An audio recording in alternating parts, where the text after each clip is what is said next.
안녕하세요. 저는 대치동 13년 경력 확통 1등급 전문가 김나영입니다. 저는 대치동에서 오랜 기간 수업하면서 수많은 노베이스들을 봤는데요. 사실 여러분도 아시겠지만 정시 노베이스가 현실적으로 1등급을 받기란 쉽지가 않습니다. 저는 오늘 정시 노베이스가 가장 현실적으로 1등급 받는 방법에 대해서 이야기해드리려고 하는데요. 정시 노베이스라면 사실 현실적으로는 1등급 받기가 쉽지 않습니다. 공부 방향성을 제대로 잡는 것이 가장 중요한데요. 누구는 엔젤을 풀으라고 하고, 누구는 기출을 풀으라고 하고, 누구는 개념 강의를 열심히 들으라고 하죠. 이런 말들을 들었을 때 학생인 여러분들이 뭔가 제대로 판단하기는 쉽지 않았을 겁니다. 그래서 전문가인 제가 확실하게 올바른 방향성을 말씀드려 볼게요.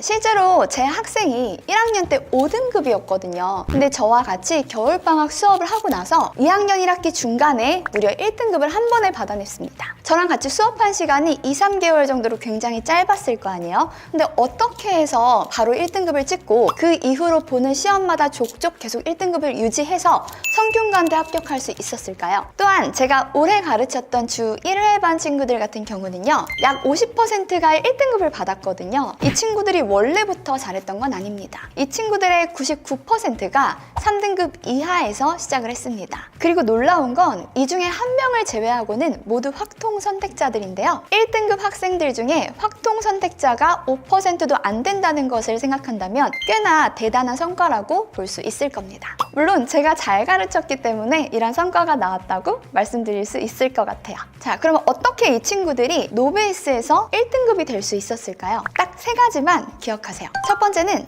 연산입니다. 두 번째는 기본기, 개념입니다. 세 번째는 유형입니다. 이 3가지는 너무너무 중요해서 제가 앞으로 유튜브 찍을 때마다 계속 강조할 겁니다. 먼저 5, 6등급 학생들의 가장 큰 문제가 연산이 느리다는 거예요. 연산이 느리니까 문제 하나를 푸는데도 30분, 40분씩 걸리고, 이렇게 시간이 너무 오래 걸리니까 한 문제만 풀어도 지치니까 집중력도 떨어지고 쇼츠 보고 그러다가 포기하게 되는 거예요. 아마 이 이야기를 들으면 그것까지는 안 해도 될 것 같은데? 라고 생각하실 수도 있겠지만 막상 기본 연산도 쉽게 못하는 학생들이 정말 많습니다. 특히나 수1의 지수 로그 단원을 가르칠 때 보면 소수나 분수 계산을 어려워하는 친구들이 많은데요. 이것은 초등학교 과정이 제대로 안 되어 있기 때문이거든요. 저는 그럴 때는 지체 말고 기적의 계산법을 하라고 이야기를 하기도 합니다. 기적의 계산법은 초등학생들에게 계산 실력을 높이는 연산 문제집인데요. 보시면 초등학교 4학년 8권의 경우에는 소수 분수의 덧셈과 뺄셈 중급이 있습니다. 이렇게 여러분이 부족한 부분의 연산을 공부하실 수가 있거든요. 선생님이 추천하는 것은 지수나 로그 계산을 제대로 하고 싶으면, 특히 로그에서는 상경 로그에서 소수점 아래 4번째 자리까지 계산이 가능해야 돼요. 소수점 아래 4번째 자리까지 계산이 덧셈, 뺄셈뿐만 아니라 나눗셈이나 곱셈까지 가능할 수 있게 충분히 연습을 해주시는 게 좋습니다. 이거는 초등학생만 푼다고 생각하진 않았으면 좋겠고요. 그냥 나의 부족한 기본적인 연산을 채운다고 생각해주면 되겠습니다. 바빠 역시 중학교 1학년, 2학년, 3학년 전부 학기별로 잘 나와 있고요. 여러분이 필요한 부분을 구입해서 그 부분만, 저는 다 풀 필요도 없다고 생각을 하거든요. 그냥 내가 부족한 단원만, 부족한 유형만 채우면 충분히 약점을 커버하실 수 있을 거예요. 그 다음에 수력 충전과 베이지센 역시 고등학교 모든 과정에 대해서 여러분의 부족한 연산을 충분히 채울 수 있는 문제집입니다. 자, 두 번째는 기본기예요. 연산 공부를 열심히 하는 거 너무 좋죠. 근데 연산만 열심히 한다고 우리가 시험 문제를 다 풀 수 있는 건 아니잖아요. 사실 수능에서도 연산 문제는 1번에밖에 안 나오거든요. 그래서 여기서 나의 기본기를 충분히 채우고 이 기본기를 가지고 문제에 적용시키기 위해서는 아주 탄탄한 개념을 제대로 배우는 것이 중요합니다. 일단 여러분이 혼자서 공부를 한다고 하면 개념 강의는 일주일에 2단원 정도를 잡으면 거의 적당해요. 왜냐하면 한 단원당 개념 설명이 한 3시간에서 4시간 정도 될 것이고, 그 다음에 거기다 숙제하는 시간이랑 또 오답하는 시간, 그리고 여러분의 연산이 조금 부족하니까 연산 공부하는 시간까지 하면 한 단원당 거의 10시간 이상을 투자해야 될 수도 있거든요. 그러면 일주일에 2단원을 해도 충분히 많이 하고 있는 거예요. 그래서 나는 부족하니까 더 많이 해야 돼 라고 생각하실 수도 있겠지만 너무 마음 초조해 하지 마시고 일주일에 2단원 정도를 내가 해결해 보겠다, 이 정도만 목표로 잡고 한번 해보시면 보면 엄청 열심히 하고 있는 거라고 생각하실 수 있을 거예요. 그리고 선생님은 교과서 공부를 추천하는데요. 여러분에게 교과서 공부를 추천하는 이유는 일단은 양이 적습니다. 그리고 가장 중요한 내용이 들어있어요. 교과서는요, 되게 엄청난 경력을 가진 선생님들이 만든 최고의 책이에요. 여러분들 공부할 때 보면 교과서를 무시하는 경향이 있는데 사실 교과서만큼 잘 쓰인 문제집도 없습니다. 교과서에서 예제나 유제 정도만 풀어봐도 양은 많지 않으면서 중요한 것은 콕콕 집어서 공부했다고 생각할 수 있거든요. 그래서 일단은 센 한 단원 풀기 이런 거 너무 힘들면 교과서에 있는 예제나 유제라도 내가 제대로 하고 넘어가겠다. 이 정도를 기본으로 잡아보면 부담 없이 개념을 익힐 수 있을 겁니다. 이때 인강이 꼭 필수는 아닌데요. 그래도 노베이스 친구들은 혼자 공부하기에는 좀 어려울 수 있어서 개념을 차근차근 설명해주는 인강을 들어보는 것도 좋아요. 특히나 미분이나 적분 같은 경우에는 개념 설명이 정말 중요한데요. 제가 접선의 방정식을 설명할 때를 예로 들어보겠습니다. 곡선 y는 x제곱 위의 점에서 그은 접선의 방정식이에요.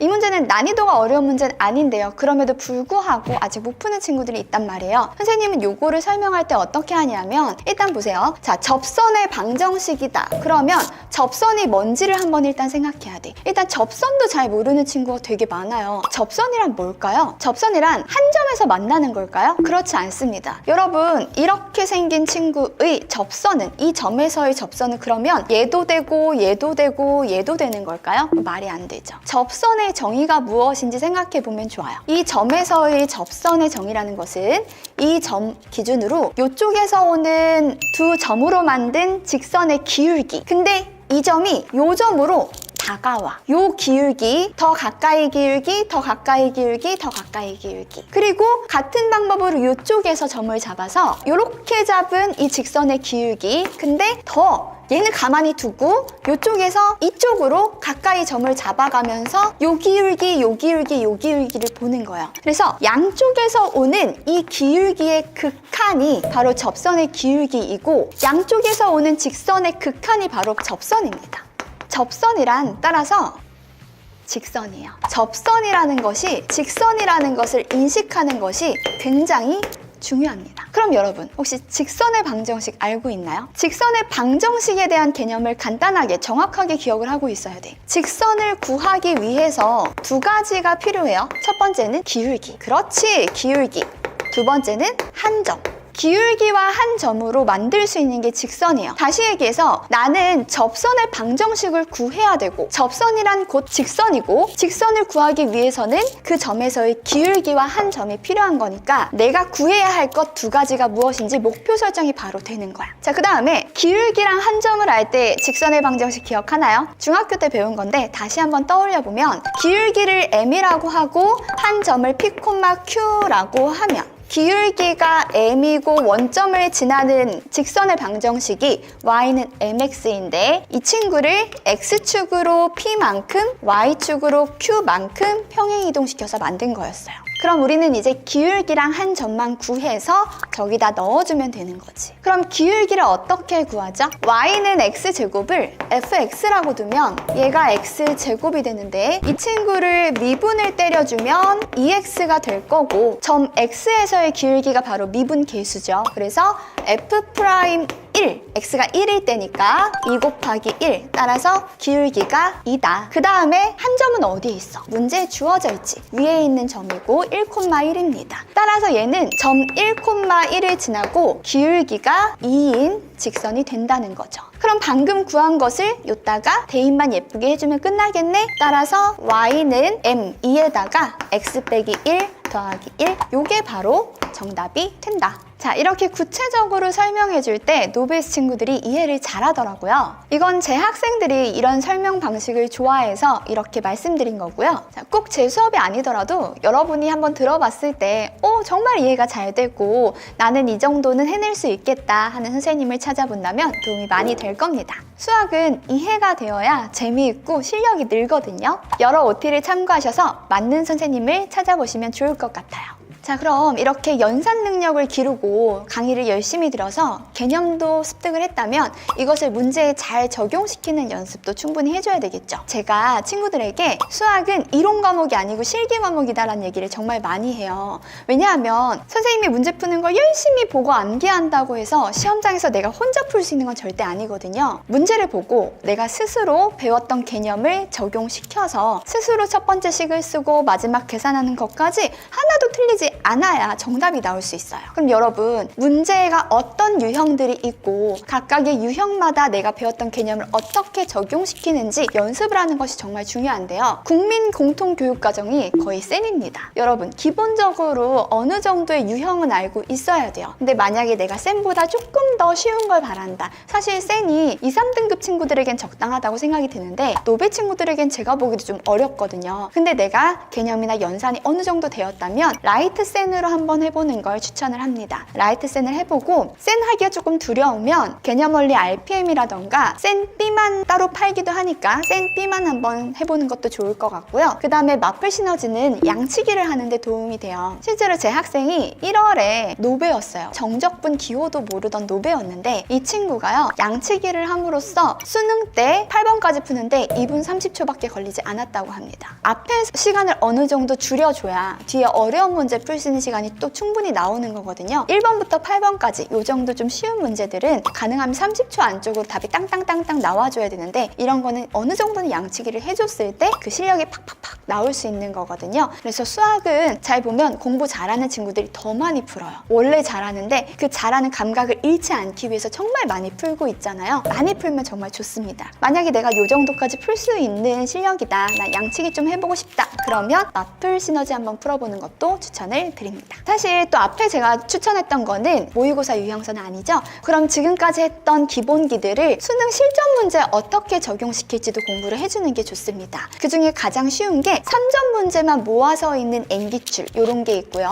그 다음에 어삼시사라고 어려운 3점과 쉬운 4점을 풀어보는 이런 교재도 있고요. 그 다음에 자이스토리나 마더텅처럼 유명한 문제집도 있습니다. 이런 것들 모두 다 보면 결국 유형별로 되어 있는 걸 보실 수 있을 거예요. 기본적으로는 어떤 유형이 나왔을 때 내가 어떻게 풀어야 돼, 이런 연습이 좀 충분히 되어야 문제를 보자마자 알고리즘이 딱딱딱 되어서 가만히 식을 쓰지 않고 있는 시간이 좀 짧아지거든요. 기본기를 잘 적용시키는 공부를 해주면 도움이 많이 될 겁니다. 이렇게 양치기까지 하면 모의고사 1, 2등급 정도는 충분히 나옵니다. 자, 만약에 여러분이 조금 더 욕심이 생긴다면 이렇게 유명한 고난도 문제집들을 풀어보는 것도 추천해 드립니다. 고난도 문제집 중에서 저희 학생들에게 제일 먼저 추천하는 건 일품이에요. 왜냐하면 일단 얇고요. 아이들 체감 난이도가 블랙라벨에 비해서는 조금 더 쉽습니다. 그래서 여러분들이 일단 난 좀 어려운 문제집 풀 거야 라는 마음을 좀 가졌을 때 제일 먼저 다가가기 좋은 문제집일 거예요. 그 다음에 고쟁이도 요즘 친구들이 많이 풀거든요. 이 고쟁이는 조금 쉬운 거부터 어려운 것까지 다 있어요. 그리고 생각보다 문제집은 별로 안 두꺼운데 종이가 얇아서 되게 문제가 많습니다. 그러나 이거를 다 푼다면 정말 도움이 많이 되긴 할 거고요. 그 다음에 블랙라벨은 가장 유명한 문제집이죠. 이 블랙라벨을 풀었을 때 좋은 점은 내가 진짜 어려운 거 풀고 있다는 그 자존감이 높아지는 부분이 있고요. 그 다음에 실제로 블랙라벨에 있는 문제들이 생각을 하게 하는 것들이 좀 있어요. 저기 있는 문제가 실제 수능에 그대로 나와서 공부하는 게 아니에요, 여러분. 그래서 어려운 문제를 풀 때는 이 문제는 이렇게 푸는 거야 하고 유형을 외우란 얘기가 아니고요. 어느 정도 우리가 고난이도 문제를 풀면서 뇌를 말랑말랑하게 생각하는 연습을 한다는 거예요. 그러나 이런 어려운 문제집은요, 앞에 있는 기본기가 제대로 되지 않으면 손도 대지 않는 것을 추천드립니다. 아까 얘기했듯이 제가 추천하는 건 한 단원 푸는데 3시간 정도 걸리면 딱 적당하거든요. 이런 문제집은 기초가 탄탄해진 다음에 풀어도 충분합니다. 지금은 기본기 다지기에 집중하세요. 만약에 제가 진짜 노베이스라면 다음과 같이 계획을 한번 짜볼게요. 먼저 이렇게 할 거예요. 마음에 드는 선생님을 픽할 거예요. OT 영상을 충분히 보고 선생님 말투나 어떤 설명하는 방법이 나랑 좀 잘 맞을 것 같다면 선생님을 선택합니다. 그리고 이 선생님의 강의를 1단원을 들어보는 거예요.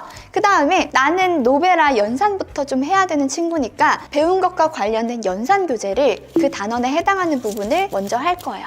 그 다음에 교과서에 있는 예제나 유제부터 먼저 풀어볼 거예요. 그 다음에 라이트센 한 단원을 또 풀어봅니다. 그 다음에 이제 2단원 강의를 듣고 같은 방법으로 연산 풀고 교과서의 예제, 유제 간단하게 풀고 그 다음에 라이트센 1단원을 풀면서 순서대로 공부를 해보는 거죠. 이렇게 공부하는 것도 한번 추천해 볼 수 있는데요. 먼저 선생님을 고르고 그 다음에 1단원 강의를 듣고 연산 교재로 연습을 한 다음에 교과서 예제, 유제를 풀고 그 다음에 2단원 강의를 그냥 듣는 거예요. 어느 정도 준비가 되었으니까 2단원 강의를 듣고 나서 2단원에 또 연산과 교과서를 푸는 거죠. 그 다음에 1단원 복습을 하는 거예요. 1단원 복습을 라이트센으로 해보는 거죠. 그러면 이제 1단원과 2단원 공부를 같이 하게 되겠죠? 그 다음에는 2단원과 3단원 공부를 또 같이 하게 되겠죠. 이렇게 하면 또 복습하는 효과가 있습니다. 공부하는 양은 똑같은데요. 이렇게 복습하는 효과를 노릴 수 있고 또 다른 방법은 공부를 하면서 체계적으로 준비가 된 상태로 그 다음을 공부하는 것도 좋습니다.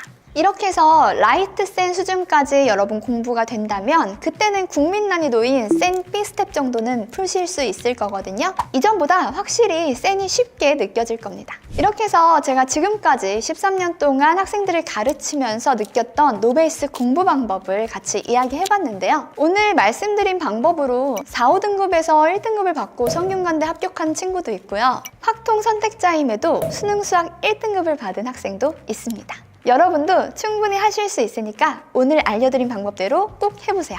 그럼 다음 영상에서 만나요. 안녕!